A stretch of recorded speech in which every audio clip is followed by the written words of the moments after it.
এবার লেবাননে হামলার প্রতিক্রিয়ায় হিজবুল্লাহর ভয়াবহ ড্রোন হামলা, 18 জন ইসরায়েলি সেনা আহত। আরো বিস্তারিত জানিয়ে দিব। এদিকে ইউক্রেন জুড়ে রাশিয়ার ভয়াবহ সিরিজ হামলা, নিহত অন্তত 12 জন। এবার ইসরায়েলি বর্বরতায় আহত আরো 43 জন ফিলিস্তিনি। এদিকে গাজার সুজাইয়ায় কঠিন প্রতিরোধ, 4 জন ইসরায়েলি সেনা নিহত। আরো জানিয়ে দিব। এবার সন্ত্রাসী সংগঠনের তালিকা থেকে হিজবুল্লাহকে বাদ দিল আরব লীগ। ইউক্রেনের 36টি ড্রোন ধ্বংসের দাবি রাশিয়ার। রাশিয়ার সঙ্গে যুদ্ধ বন্ধে পরিকল্পনা তৈরি করছেন জেলেনস্কি। এবং সর্বশেষে জানিয়ে দিব। এদিকে বিতর্কে বাইডেন পিছিয়ে পড়ায় উদ্বেগে পশ্চিমা মিত্ররা। শুনছিলেন সংবাদ শিরোনাম, এখন বিস্তারিত। তবে তার আগে অনুরোধ থাকবে, এই ভিডিওতে একটি লাইক দিন এবং কমেন্টস করে জানিয়ে দিন আপনি কোন জেলা থেকে বা কোথায় থেকে আমাদের সাথে যুক্ত রয়েছেন। এবং সংবাদের সর্বশেষ গুরুত্বপূর্ণ আপডেট পেতে চ্যানেলটি সাবস্ক্রাইব করে আমাদের সঙ্গেই থাকুন। এবার লেবাননে হামলার প্রতিক্রিয়ায় হিজবুল্লাহর ভয়াবহ ড্রোন হামলা, 18 জন ইসরায়েলি সেনা আহত। হিজবুল্লাহর ভয়াবহ ড্রোন হামলায় ইসরায়েলের 18 জন সেনা আহত হয়েছে, যাদের মধ্যে একজনের অবস্থা গুরুতর। ইসরায়েলি প্রতিরক্ষা বাহিনী জানিয়েছে, রবিবার গ্যালিলি ও উত্তর গোলানে হিজবুল্লাহ একাধিক ড্রোন পাঠায়, যার মধ্যে একটি বিস্ফোরক বোঝাই ড্রোন মেরোম গোলান অঞ্চলে আঘাত হানে। গত কয়েকদিন ধরে হিজবুল্লাহ ইসরায়েলের বিভিন্ন অবৈধ বসতি লক্ষ্য করে বিস্ফোরক ড্রোন, ট্যাঙ্ক বিধ্বংসী ক্ষেপণাস্ত্র এবং রকেট ছুড়ছে। হিজবুল্লাহ নিশ্চিত করেছে যে রবিবারের হামলা লেবাননে ইসরায়েলি বাহিনীর আক্রমণের জবাবে করা হয়েছে। গত বছরের 7 অক্টোবর গাজা ভিত্তিক সশস্ত্র গোষ্ঠী হামাসের সঙ্গে ইসরায়েলের যুদ্ধ শুরু হলে পরের দিন থেকেই হিজবুল্লাহ ইসরায়েলের বিভিন্ন বসতি লক্ষ্য করে হামলা চালাতে শুরু করে। যুদ্ধের শুরুর দিকে সীমিত আকারে হামলা চললেও সাম্প্রতিক মাসগুলোতে এর তীব্রতা বৃদ্ধি পেয়েছে। ইসরায়েল হুমকি দিয়েছে, হিজবুল্লাহ হামলা থামাতে না পারলে তারা লেবাননে পূর্ণমাত্রা যুদ্ধ শুরু করবে। এদিকে ফিলিস্তিনের অবরুদ্ধ গাজা ভূখণ্ডে ইসরায়েলি বর্বর হামলায় আরো 43 জন ফিলিস্তিনি নিহত হয়েছেন। এতে করে উপত্যকাটিতে নিহতের মোট সংখ্যায় পৌঁছেছে প্রায় 37,900 জনে। এছাড়া গত বছরের অক্টোবর থেকে চলা এই হামলায় আহত হয়েছেন আরো প্রায় 87,000 ফিলিস্তিনি।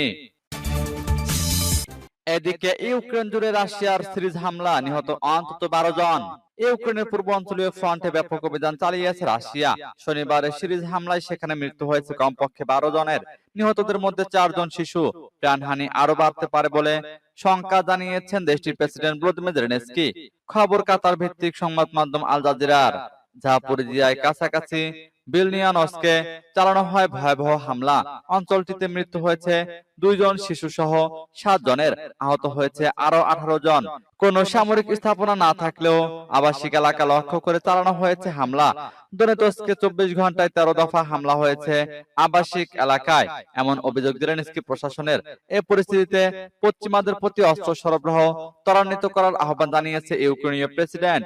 অপরদিকে মস্কোর হামলার পাল্টা জবাব দিচ্ছে কিয়েভ। রাশিয়ার কুরস্ক অঞ্চলে দেশটির হামলায় 2 জন শিশু সহ মৃত্যু হয় 5 জনের। আবারও ইসরায়েলি বর্বরতায় নিহত আরো 43 জন ফিলিস্তিনি।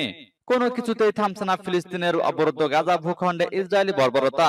গাজায় অবিলম্বে যুদ্ধবিরতির দাবি জানিয়ে জাতিসংঘের নিরাপত্তা পরিষদের প্রস্তাব সত্ত্বেও ইসরায়েল অবরুদ্ধ এই ভূখণ্ডে তার নৃশংস আক্রমণ অব্যাহত রেখেছে।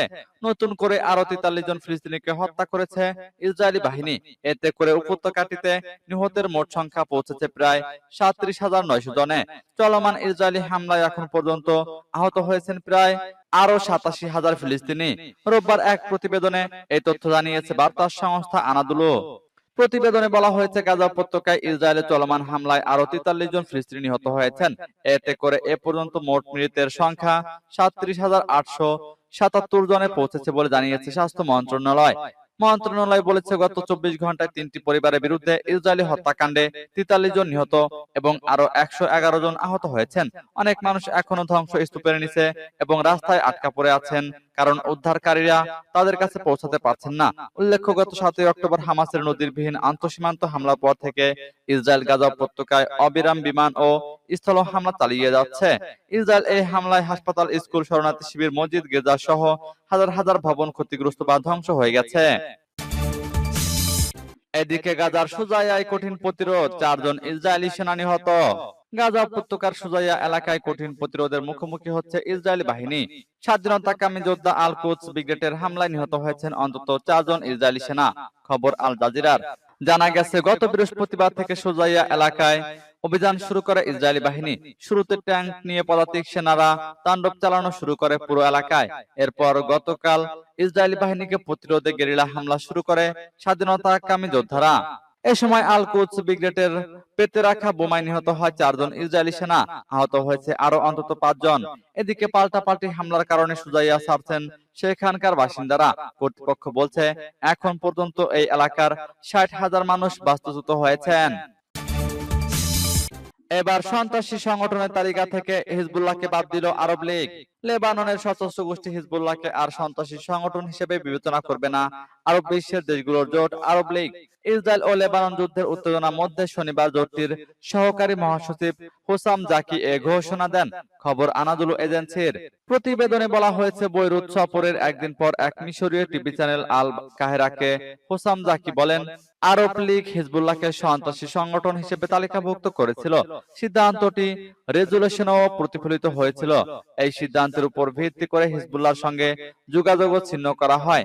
জাকি আরো বলেন, আরব লীগের সদস্যরা সিদ্ধান্ত নিয়েছে হিজবুল্লাহর উপর সন্ত্রাসী সংগঠনের তকমা আর প্রযোজ্য হবে না।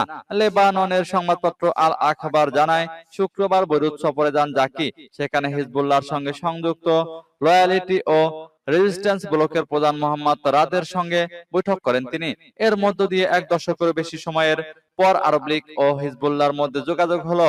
সবশেষ 2016 সালে হিজবুল্লাহর নেতা রাদ ও আরব লীগ সহকারী মহাসচিব জাকির বৈঠক হয়। এদিকে ইউক্রেনে 36টি ড্রোন ধ্বংসের দাবি রাশিয়ার। ইউক্রেনে 36টি ড্রোন ধ্বংস করার কথা জানিয়েছে রাশিয়ার প্রতিরক্ষা মন্ত্রণালয়। রাশিয়ার বিভিন্ন অঞ্চলে শনিবার রাতভর এসব ড্রোন হামলা হয়। দেশটির আকাশ সুরক্ষা ব্যবস্থা ওই ড্রোনগুলো ধ্বংস করেছে বলে জানানো হয়েছে। রোববার সামাজিক যোগাযোগ মাধ্যম টেলিগ্রামের এক পোস্টে রুশ প্রতিরক্ষা মন্ত্রণালয় বলেছে, কুরস্ক অঞ্চলে 15টি, লিপেস্ক অঞ্চলে 9 ও ভোরোনেজ ও ব্রিয়ানস্ক অঞ্চলে 4টি করে এবং অরিকল ও বেলগরদ অঞ্চলে 2টি করে ড্রোন ধ্বংস করা হয়েছে। কুরস্ক অঞ্চলের গভর্নর অ্যালেক্সি মিরনভ বলেন, সারাদিন সেখানকার একটি গ্রামে ইউক্রেনের বাহিনী গোলা হামলা চালিয়েছে। তার আগের রাতে ড্রোন হামলায় গ্রামের 5 জন নিহত হন। তাদের মধ্যে 2 জন শিশু রয়েছে। আহত ব্যক্তিদের হাসপাতালে চিকিৎসা দেওয়া হচ্ছে। ওই হামলা নিয়ে নিজের টেলিগ্রাম চ্যানেলে একটি ভিডিও পোস্ট করেছেন তিনি। সেখানে দেখা যাচ্ছে জঞ্জাল ও ধসে পড়া ইট পাথরের স্তূপের মধ্যে একটি বাড়ি ধ্বংসাবশেষ। এবার রাশিয়ার সঙ্গে যুদ্ধ বন্ধে পরিকল্পনা তৈরি করছেন জেলেনস্কি। রাশিয়ার সঙ্গে যুদ্ধ বন্ধে একটি সমন্বিত পরিকল্পনা তৈরি করছেন বলে জানিয়েছেন ইউক্রেনের প্রেসিডেন্ট ভলোদিমির জেলেনস্কি। গত শুক্রবার রাজধানী কিয়েভে এক সংবাদ সম্মেলনে কথা বলেন তিনি। সংবাদ সম্মেলনে জেলেনস্কির সঙ্গে উপস্থিত ছিলেন স্লোভেনিয়ার প্রেসিডেন্ট নাতাশা পিয়ার্স-মুসার। এ সময় ইউক্রেনের প্রেসিডেন্ট বলেন, যুদ্ধবন্ধে একটি পরিকল্পনা সামনে আনা আমাদের জন্য খুবই গুরুত্বপূর্ণ। এই পরিকল্পনায় বিশ্বের সংখ্যাগরিষ্ঠ দেশের সমর্থন থাকবে। যুদ্ধ থামাতে আমরা কূটনৈতিক উপায়ে কাজ করছি। যুদ্ধ থামানোর কথা বললেও বর্তমানে ইউক্রেন ও রাশিয়ার মধ্যে এ নিয়ে কোনো আলোচনা চলছে না। আর জেলেনস্কি ও রুশ প্রেসিডেন্ট ভ্লাদিমির পুতিনের সাম্প্রতিক বক্তব্য থেকে এটাই বোঝা যাচ্ছে যে সম্ভাব্য কোনো শান্তি চুক্তি থেকে দেশ দুটি এখন সবচেয়ে দূরে অবস্থান করছে। শান্তি চুক্তির শর্ত হিসেবে কিয়েভ বারবার বলে এসেছে, ইউক্রেনের আন্তর্জাতিকভাবে স্বীকৃত অঞ্চলগুলো থেকে রাশিয়াকে অবশ্যই সেনা প্রত্যাহার করতে হবে। এই অঞ্চলগুলোর মধ্যে 2014 সালে রাশিয়া দখল করা ক্রিমিয়া উপদ্বীপও রয়েছে।